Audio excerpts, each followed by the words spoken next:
Hi everyone, it's Chenzo from Reality Art Pod. I'm here to cover everything that happened on week 5 of Big Brother 25, otherwise known as week 4 part 2. I'm going to be recapping and reviewing the 3 episodes, and stick around for the end. I'm going to do an updated player ranking based on how everyone's doing in the game. Last week on Big Brother, we endured Cameron's HOH. Jag and Blue are on the block, and then Matt used his power, so nobody went home. The producers are happy, they're back on track. I'm happy, Cameron's HOH doesn't count. So we come into the Sunday episode. Jag is saved, he's very happy. Felicia is laughing maniacally about it. She will not stop laughing. Jag being saved is the funniest thing Felicia's ever heard. Cameron is disappointed that the eviction didn't happen, and he's wearing only a hoodie in the diary room. Black. We find out in a flashback that Matt told Jag that he was using it in advance. I didn't know that this happened. I thought that Jag was genuinely surprised, but I guess he did a good job acting surprised. So now Jag feels like he owes Matt, and he kinda does. We get some wild Western music scoring the chillers being cluelessly optimistic in the bathroom, and then Cerise shows off her acting skills lying right to Red's face. She does such a good job of acting like she had no idea what was happening, and not only did she know, but she was directly involved in the decision-making process.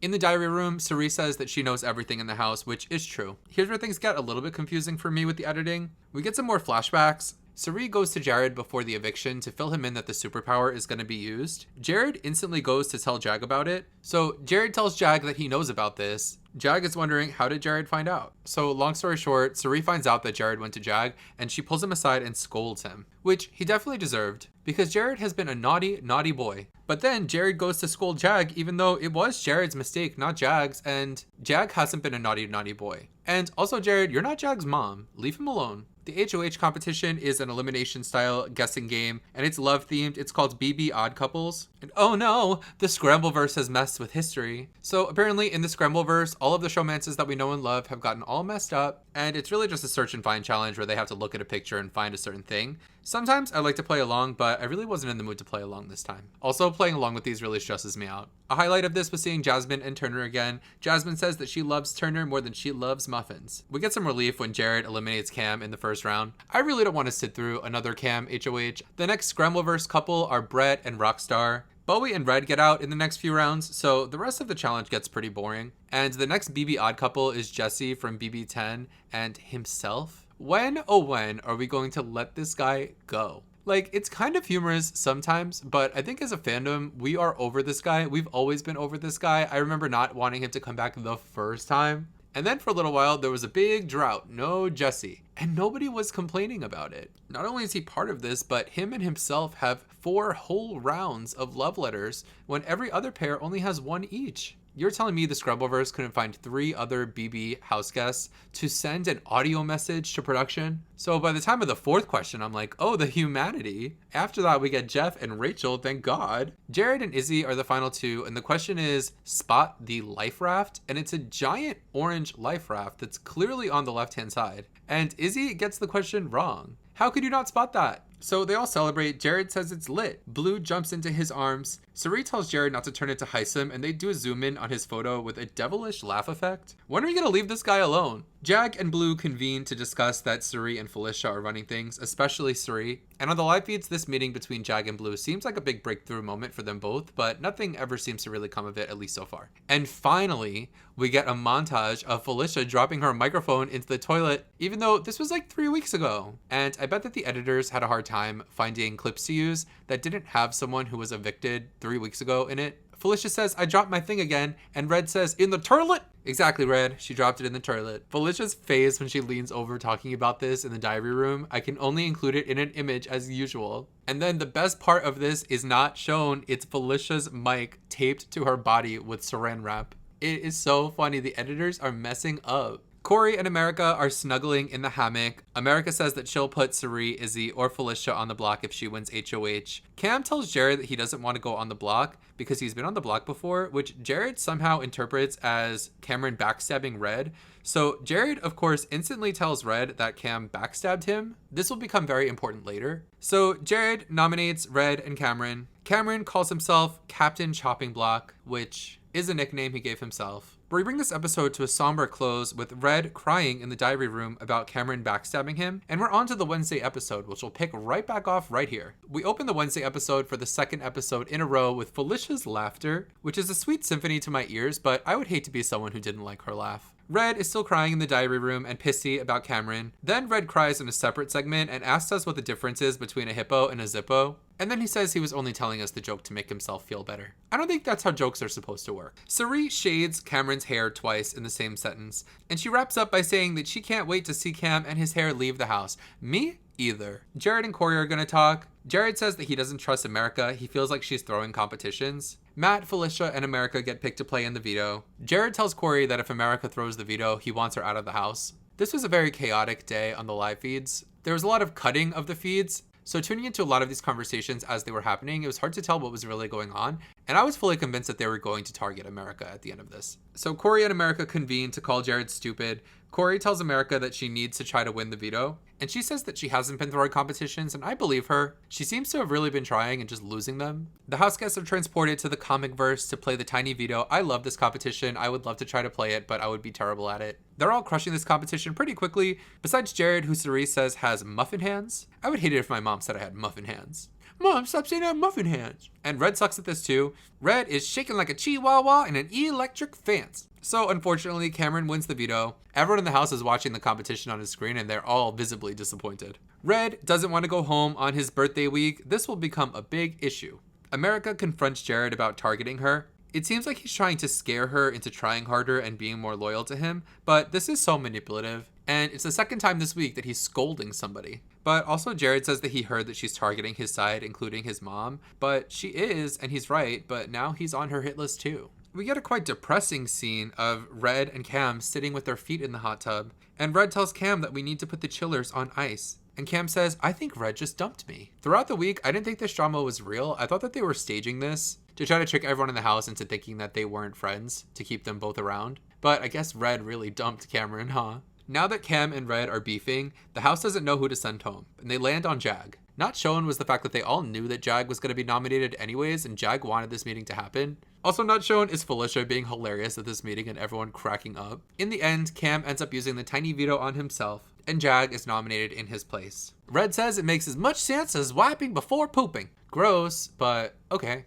Which brings us to the Thursday episode. Julie is wearing a brick pattern, Civil War inspired military top and skinny straight dungarees. Half the cast seems to be wearing denim as well. Red is wearing his overalls. Mimi is wearing a denim miniskirt. Blue is wearing a Canadian tuxedo. Several other house guests are wearing blue jeans. There had to be a memo, right? Winding down from the veto meeting, Jag thinks he's the pawn. Cerise says in the diary room that Jag is the target. Corey and America snuggle and talk. America says that he's her project. She's gonna mold him out of clay to be the perfect boyfriend. She tanned him. She's helping him grow his facial hair. Big Brother circles Corey's mustache and plays a red alert siren. Cerise giggles after joking that Legend 25 is a real alliance. This totally real alliance meets and handshakes. Felicia and Mimi chat in bed about the chillers inevitably making up. I agree. Why are we believing this? And then it's Red's birthday. Happy birthday, Red. Everyone's wearing party hats. I especially like Felicia's green party hat. They bring him breakfast in bed. And they don't talk about this too much on the edited show, but Red's birthday was a big part of the strategy this week. Earlier in the week, there was a lot of sympathy involving his birthday because apparently historically he has not had good birthdays.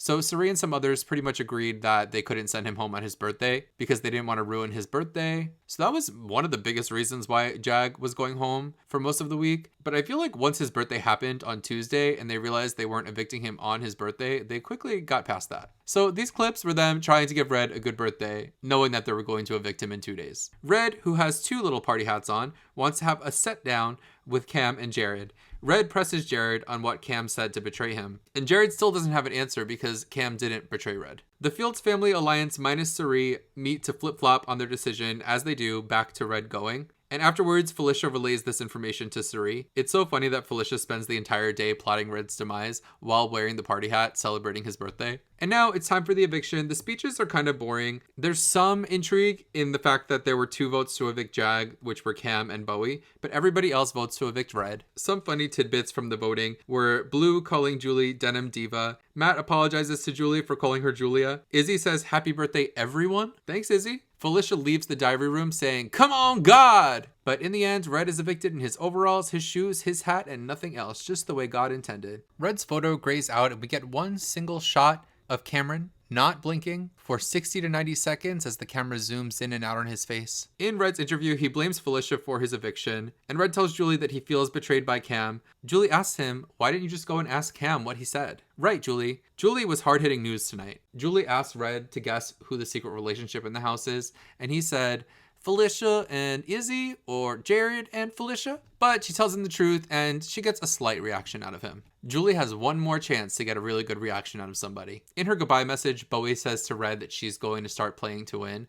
I hope that she does, but I don't think that she will. So we have to say goodbye to Red. Goodbye, Red. You were a great color. I originally had a really great impression of Red. I had him ranked as number 7 out of the original 16. And he was an okay character. I'd like to see less characters like this on the show of people who go into the diary room and are a completely different person than they are in the house. Red in the house was a very chill, quiet dude. He's very sensitive, loves to bake. He made a glazed walnut cake that looked so delicious that one time. But overall, he was pretty quiet in the house. He also either was really terrible at the game or did not want to play the game. And then he goes into the diary room and he's this outrageous character giving one-liners and little jokes. But Red in the diary room was like an outrageous SNL character. Like, I can't believe when he was called to the diary room, that's what he was in there doing. And then he comes out to check on his walnut cake. I originally thought that Red could make it really far, and based on the fact that he has sales experience, sell himself in the end. But meeting Cam was the worst thing that could have happened to him. Red was originally in the Professor's Alliance, which put him in a really great spot in the game. He really could have set himself up to be in a place where he was in the majority alliance, but wasn't the person in that alliance that the other side was taking shots at.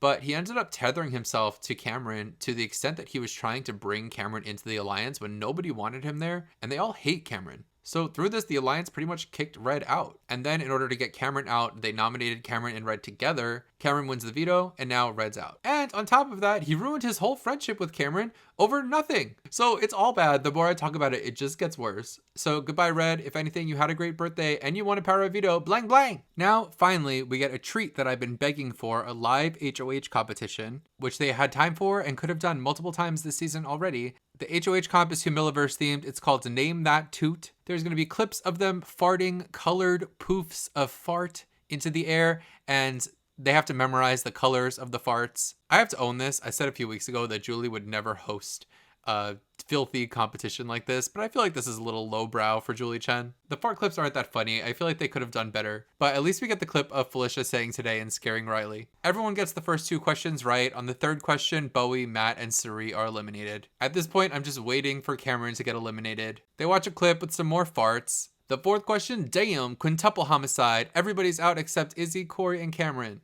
Now I'm nervous, and on the 5th question, Cameron wins the HOH. Boo-hoo-hoo. This is depressing, but this is also about to be a mess. Cam celebrates by himself and everyone looks really pissed off that he won. Curious to see who he'll nominate? As of right now, it could be any mix of anyone in the house besides Bowie Jane. Julie tells us that everyone will be a have-not this week, which is humiliating, I guess. But maybe we'll get a fun food competition or something for the Sunday episode. So with that, let's dive into some rankings. This is the first time that I have an HOH for the rankings. How I do my rankings is I'll rate them as they stand in the game as of the end of the Thursday episode. So with Cameron as the HOH, let's get into some rankings. At number 12, I have Cam, our new HOH, who was 13th last week and has been last on my list for the last maybe 4 weeks. And Cam is just terrible at Big Brother. He's so uncharismatic, and you could tell even by watching the feeds that having a conversation with him is an absolute nightmare. This week he was nominated as the house target. I think if he was on the block, he would have 100% gone home. Winning competitions is pretty much the only thing keeping him alive in the game, but that's not good.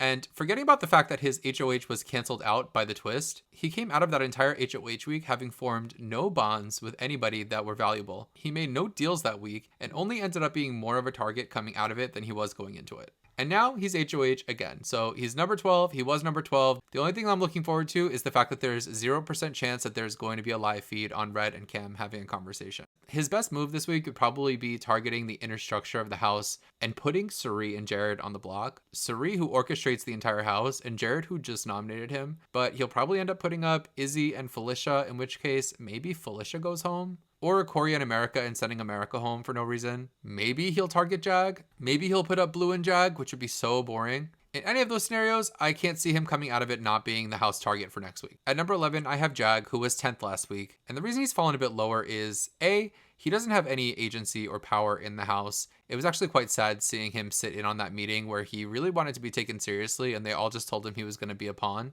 You could really see that he felt like an extra in his own life in that moment. So obviously he's aware of his negative place in the game. I mean, he was evicted, but I don't think that he has much hope to get himself out of the situation that he's in. And part of me doesn't blame him because I don't think that he can get himself out of the situation. In my opinion, the writing is kind of on the wall for the way that the rest of the season will play out unless something big happens, which I don't think it will. And judging on the fact that the current HOH is the same HOH that literally evicted him last week, it's not looking good for Jack this week.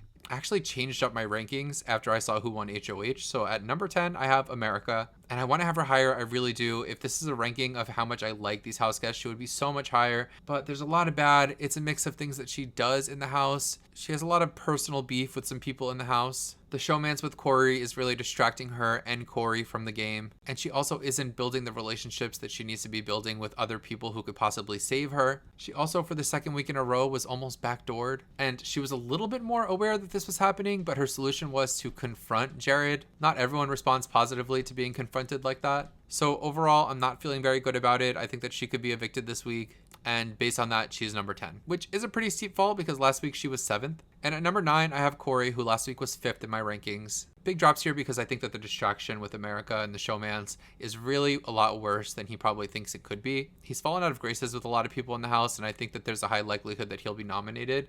And who's to say that if he's nominated with America that she won't win the veto and he could just easily be sent home this week. And I just, at this moment, can't be convinced that Cirie will evict Bowie Jane before she evicts Corey if she has the chance. With that, let's get to my number 8, who's Bowie Jane, who was 9th last week. Before I saw the HOH comp, I saw her as number 10 because I feel like she was easily going to be on the block next to Cameron. It's really not good that they just left her out of the vote to send Red home, but it ends up playing into her benefit because Cam won HOH and he's the only other person that voted with her. So in my eyes, she's the only person who's really safe this week. And in her goodbye message, she said she's going to start playing to win. Maybe this is the kick in the butt that she needs to actually get more involved in the game, but most likely it's going to be one of those cases where a floater starts playing and it's the worst thing that they ever do. Now that she's ostracized in the house, I can easily see her being the new permanent pawn on the block every single week, but nobody's voting her out. They kind of talk about voting her out sometimes, but I don't think they'll actually do it. And I think she's going to make it farther than America and probably Corey, so here she is at number 8. At number 7, I have Felicia, who last week was 4th. I feel like the house guests encouraging her to be super direct and always ask people blunt questions and